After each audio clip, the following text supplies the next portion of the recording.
जय गजानन जयतु संस्कृतम.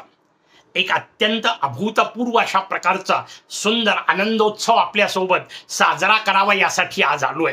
तुम्हा सगळ्यांना माहिती आहे, प्राचीन संस्कृत साहित्याचं सुबोध मराठीत रसग्रहण घडविणारं आपलं गीर्वाणवाणी हे या प्रकारचं सर्वप्रथम आणि एकमेव यूट्यूब चॅनल आहे.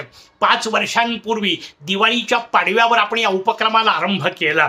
आत्ता परवा रविवारी 16 नोव्हेंबर रोजी याचा 5वा वाढदिवस इंग्रजी तारखेप्रमाणे संपन्न होईल. या 5 वर्षात आजचा दिवस अत्यंत आनंदाचा यासाठी की या 5 वर्षाच्या कालावधीमध्ये या चॅनलची सबस्क्रायबर संख्या, ज्याला आपण शब्द वापरतो आनंद सहयात्री, या आनंद सहयात्रींच्या संख्येने तब्बल 10,000चा टप्पा पार केलेला आहे. लक्षात घ्या, संस्कृत साहित्याचा त्यातही अभ्यास, मनोरंजन नाही, अभ्यासाच्या दृष्टीने बरं या क्षेत्रात ज्यांना आवड आहे त्यांना तंत्रज्ञानाच्या बाबतीतली त्यांची असणारी असहजता आणि मराठी माध्यम या सगळ्या गोष्टींचा विचार केला तर आपण सगळ्यांनी मिळून गाठलेला हा 10,000चा टप्पा खरोखरच विलक्षण अशा स्वरूपातला आहे. मी आपल्याला सांगितलं पूर्वी त्याप्रमाणे केवळ माझ्या महाविद्यालयातल्या विद्यार्थ्यांना लॉकडाऊनच्या काळात सुविधा म्हणून हा उपक्रम सुरू झाला, पण जसा जसा तो उपक्रम विद्यार्थ्यांच्या उपयोगी पडतो हे लक्षात आलं.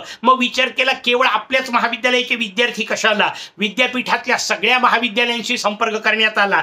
जिथे जिथे संस्कृत विषय आहे तिथे तिथे हा उपक्रम पोहोचला. मग पुढचा विचार आला केवळ आपलंच विद्यापीठ कशाला, महाराष्ट्रातल्या सगळ्या विद्यापीठांसोबत संपर्क करण्यात आला. कारण आलटून पलटून हे विषय कुठल्या ना कुठल्या तरी वर्गामध्ये सगळ्याच विद्यापीठांमध्ये आहेत, म्हणून सर्वत्र संपर्क करण्यात आला. आणि मग शेवटचा टप्पा आपण पाहिला की केवळ विद्यापीठीय विद्यार्थीच कशाला, ज्यांना संस्कृतमध्ये रुची आहे, या साहित्याची आवड आहे, त्या सगळ्यांसाठी उपक्रम उपलब्ध करून देण्यात आला. आणि अत्यंत आनंदाचा विषय की हे जेव्हा 10,000ची संख्या पार करतोय ना, लक्षात घ्या ही केवळ विद्यार्थ्यांची नाहीये, कारण एवढे विद्यार्थीच संस्कृत भाषेला सगळ्या महाविद्यालयांमध्ये सगळ्या विद्यापीठांमध्ये मिळून सुद्धा नाहीये. मग ही संख्या कुठून येते? त्याचं उत्तर आहे जे संस्कृत आणि संस्कृती प्रेमी आहेत ते या चॅनल सोबत जोडल्या जात आहेत. कितीतरी डॉक्टर्स आहेत, इंजिनियर्स आहेत, CA आहेत, प्रशासक अधिकारी आहेत, या सगळ्यांची जी प्रतिक्रिया येतात त्या प्रतिक्रिया पाहिल्यावर लक्षात येतं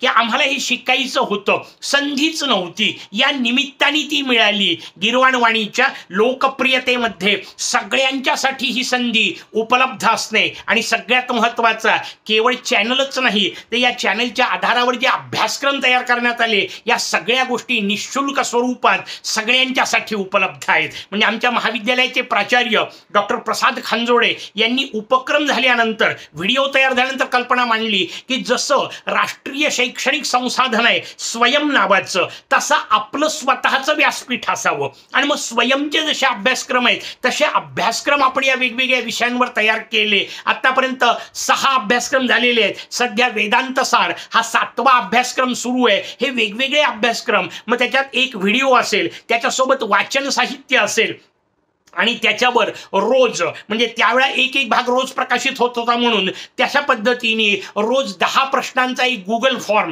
अशा पद्धतीने संपूर्ण संगणकीकृत असणारी आणि संपूर्ण निःशुल्क असणारी एक संपूर्ण रचना उभी राहिलेली आहे, ज्यात वेगवेगळे अभ्यासक्रम आहेत. किती वैशिष्ट्यपूर्ण, हजारो लोक करतात आहेत, हा तर आहेच विषय. म्हणजे मी जसं आपल्याला सांगितलं की सबस्क्रायबरची संख्या 10,000 आहे, पण पाहणाऱ्यांची कितीतरी पलीकडे. म्हणजे नीतिशतकम अभ्यासक्रम किंवा नीतिशतकम निरूपण मालिका पाहणाऱ्यांची संख्या 36,000च्या पार आहे. मेघदूतम पाहणाऱ्यांची संख्या 35,000च्या पार आहे. वेदांत सार 2-4 दिवसातच 20,000चा टप्पा गाठेल. हे जे सगळे लोक या उपक्रमाशी जुळत आहेत त्या सगळ्यांच्या जुळण्याच्या मागे आणि अभ्यासक्रम करण्याच्या मागे आपल्या सगळ्यांचं सहकार्य आहे. कारण केवळ माझ्या माध्यमातून मी तयार करू शकलो असतो, या हजारो लोकांपर्यंत जे पोहोचले ना ते आपल्या सगळ्यांच्या सहकार्याने हा उपक्रम पोहोचलाय. आणि म्हणून आपल्या सगळ्यांना कृतज्ञता व्यक्त करण्यासाठी करण्यासाठी हा 10,000चा टप्पा आपण सगळ्यांनी गाठून दिला, याबद्दल आनंद व्यक्त करण्यासाठी मी आलोय.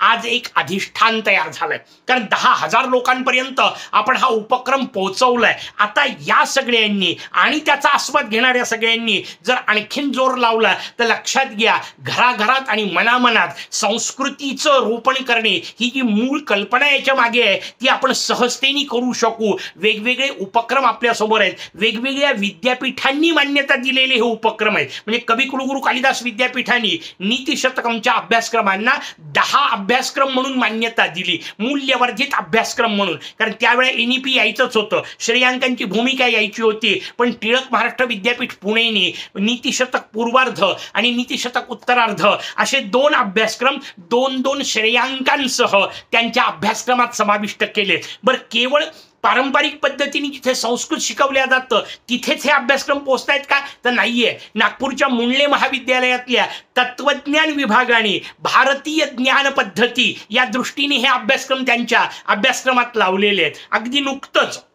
नागपूरच्याच पनोटी इंजिनिअरिंग कॉलेजच्या सोबत आम्ही एक सामंजस्य करार केलाय. त्यातून आता हे इंजिनिअरिंगच्या विद्यार्थ्यांना हे अभ्यासक्रम उपलब्ध होणार आहे. कारण नीतिशतकम आणि भारतीय स्वयंशिक्षा पद्धती म्हणजे दत्तगुरूंनी केलेली 24 गुरूंचं वर्णन आणि त्या माध्यमातून शिक्षणाचं केलेलं निरूपण हे सगळ्यांच्या उपयोगी आहे. हजारो लोक त्याचा आस्वाद घेत आहेत, कारण सगळ्यांना एक वेगळी दृष्टी या निमित्ताने प्राप्त होतीये. आपण सगळ्यांनी आजपर्यंत जे प्रेम दिलं त्या प्रेमाबद्दल कृतज्ञता. असाच लोभ असावा. आपल्याला सोबत दिलेल्या लिंकच्या माध्यमातून जास्तीत जास्त संस्कृत आणि संस्कृती प्रेमींपर्यंत आपण या चॅनलचा प्रचार आणि प्रसार पुढेही करत राहणारच आहात. ही शाश्वती आहे आणि म्हणूनच आपल्या सगळ्यांच्या प्रति कृतज्ञता व्यक्त करत थांबतो.